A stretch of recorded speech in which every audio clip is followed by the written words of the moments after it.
Please be advised that everything in my video is purely for entertainment purposes. These are purely my thoughts and opinions and are subjective. I must advise you to please do your own research. All media users found on the public domain and are fair use and fair dealings. Hello everyone, so I'm back. Yes, we are doing the Cambridge video.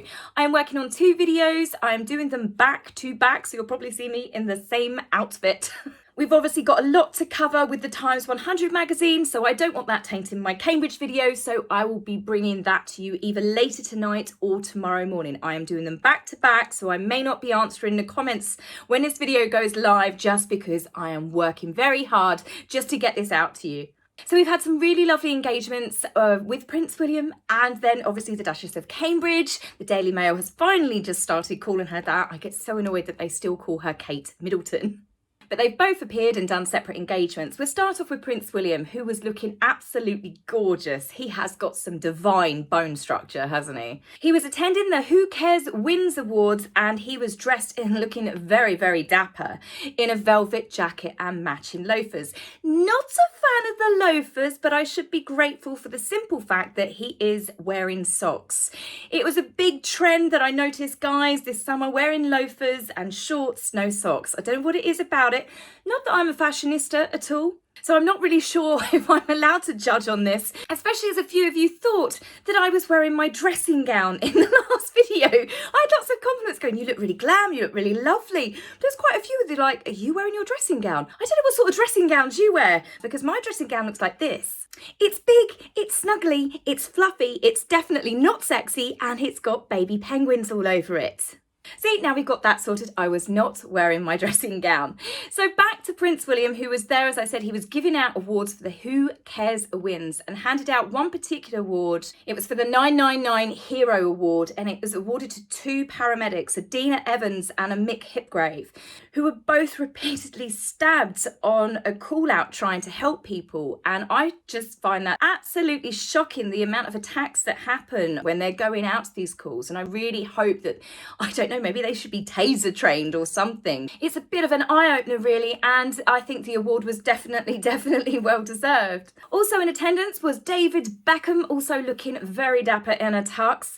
I really want to go somewhere with my husband because I've never seen my husband in a tux, although I think that he would be unbearable because he'd think he's James Bond. Someone once compared him and said he looked like Daniel Craig when we were on holiday, and he did not let it go for the rest of the week.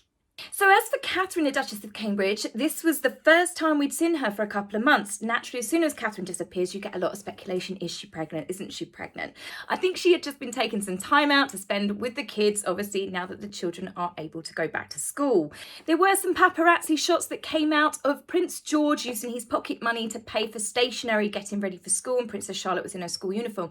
I'm choosing not to share these photographs because I found them a bit intrusive. They were done by an Italian magazine. We were also told the Duchess of Cambridge, Prince William and their children flew to the south of France for Catherine's brother James Middleton's wedding to his fiancée Elise. They had a secret wedding in the south of France at this gorgeous chateau, and Catherine and William obviously went to the wedding, and it was all kept very hush-hush, very low-key. Lots of reports that came out that Catherine and William, you know, were just very, very discreet, letting the bride have her big day, because that's what you're meant to do at people's weddings.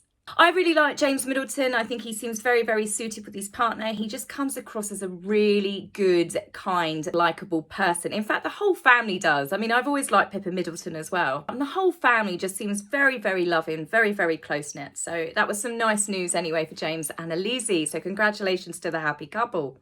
So Catherine's first engagement, after not being seen for a couple of months, was at Bryce Norton RAF base. She was there to meet military personnel who were involved in the huge humanitarian operation, which was called Operation Pitin, so we've since been informed, which was obviously evacuating such a large number of people out of Afghanistan. Apparently, it was one of the biggest rescue operations in 70 years. Some of the photographs with Catherine with the military personnel are just really stunning photographs. Catherine looks incredibly sharp. I love her in this tailored outfit with the blazer with the trousers. She just, I don't know, she just seems to flow naturally, doesn't she? No matter what she's at, no matter what she's attending, who the people are that she's with, people just seem to really, really like her. Whether Catherine and William are at an awards ceremony, whether they're meeting military personnel or children in schools, together or on their own, one of the many things that they have in common is their likability and their natural demeanour with people. When they laugh, it's genuine, and many people say how relaxed they can make everyone feel.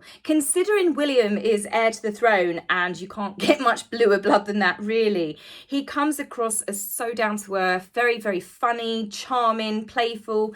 And Catherine, even after all of these years of she's had lots of royal training, first of all, obviously to be a duchess, and then soon to be at some point a princess, and then one day to be queen consort. She holds herself so well in a room full of, it could be dignitaries, it could be world leaders, yet in a blink of an eye, there she is looking very relaxed on a farm with livestock. She just adapts, doesn't she? So it doesn't matter who she's with, the environment that she's in. This to me just really points out that she's not a fake person, she's just genuine. She flows naturally person to person, engagement to engagement. She never ever seems like it's forced or she doesn't want to be there. Catherine is loved because she can be comfortable in jeans and wellies or ball gowns and tiaras. All the work that Catherine has done with mental health, especially children's mental health, has earned her a lot of recognition. Heads Together, which unites 8 different mental health charities, including Mind, was actually spearheaded by Catherine. It was her initial idea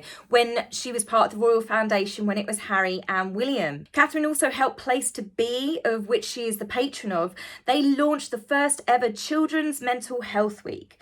Both Catherine and William are using their position and actual influence to make real changes.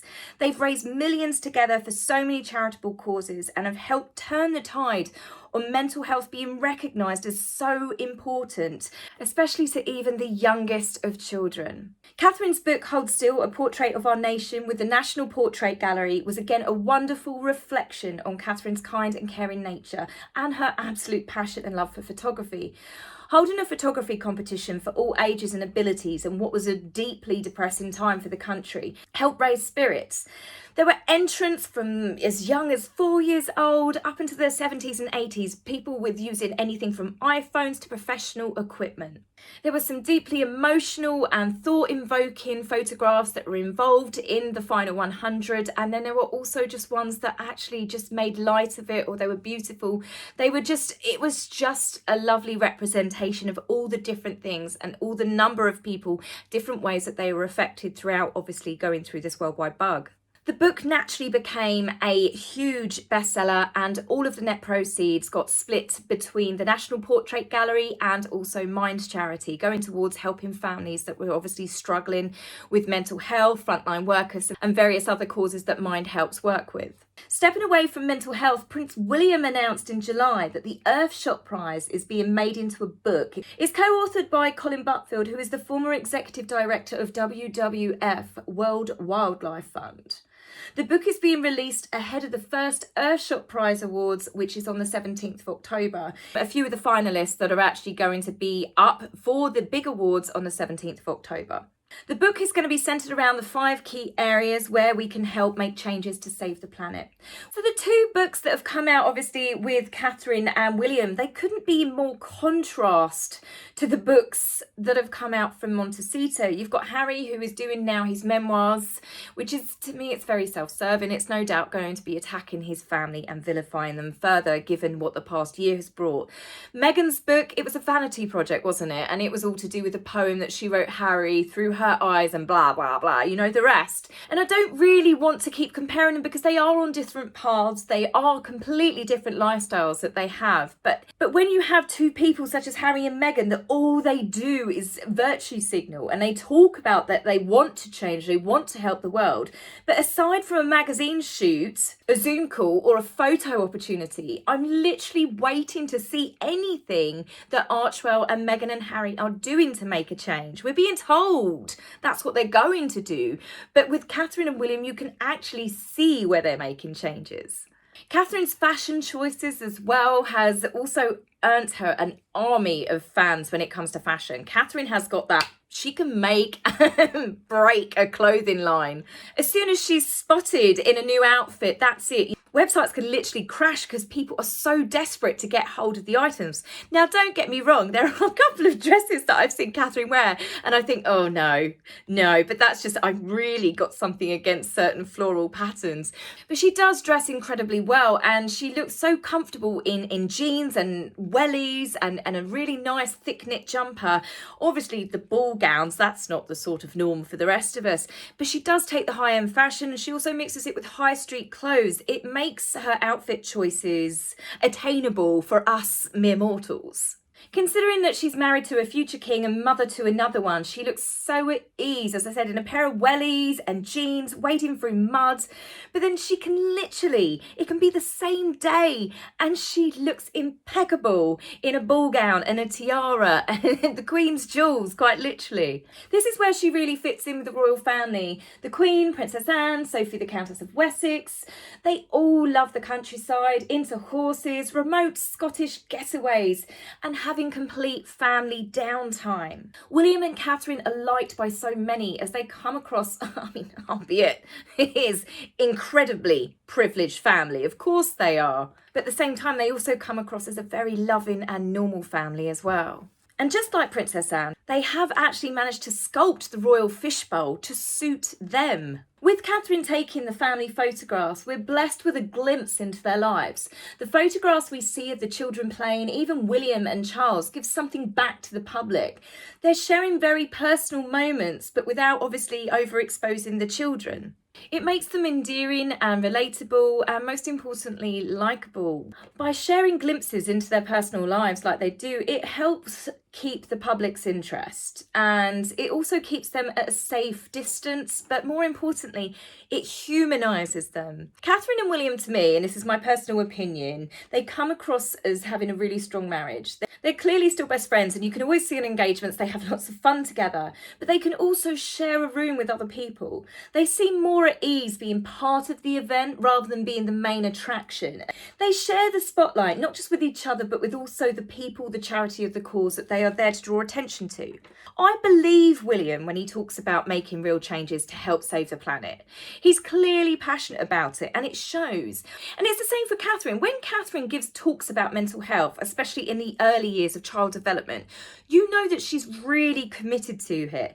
And even more so since she's become a mother. Catherine and William do not preach to people when they talk about various subjects that they're obviously trying to draw attention to. They don't stand on podiums spouting empty platitudes, and they're not always jumping on soapboxes virtue signalling to appeal to A-list stars and other people. They don't need to make an impression on people. It's plain to see for everyone that Catherine and William care about family, they care about duty, they care about loyalty and the causes that they're promoting. They don't have to tell the world that they're kind and compassionate because we can see it with our own eyes. And the more that Harry and Meghan continue to make fools of themselves and show themselves to be little more than fame-hungry desperados demanding attention and praise, the more people have actually started respecting and grown even more of an appreciation for the Cambridges. Actions clearly do speak louder than words, and that's what I was saying. This whole video is about the fact that the more Harry and Meghan, their star, falls, the more Catherine and William seems to rise, and I absolutely love that. As I said, it is divine justice, isn't it? It's that divine bit of cosmic karma. But never a moment's peace do we have a break between Harry and Meghan's one fateful lunge into absolute embarrassment to the next. Join me for my next video because, well, we've got to talk about this times 100. So I will speak to you very soon. Bye. If you like my video, please remember to like and subscribe.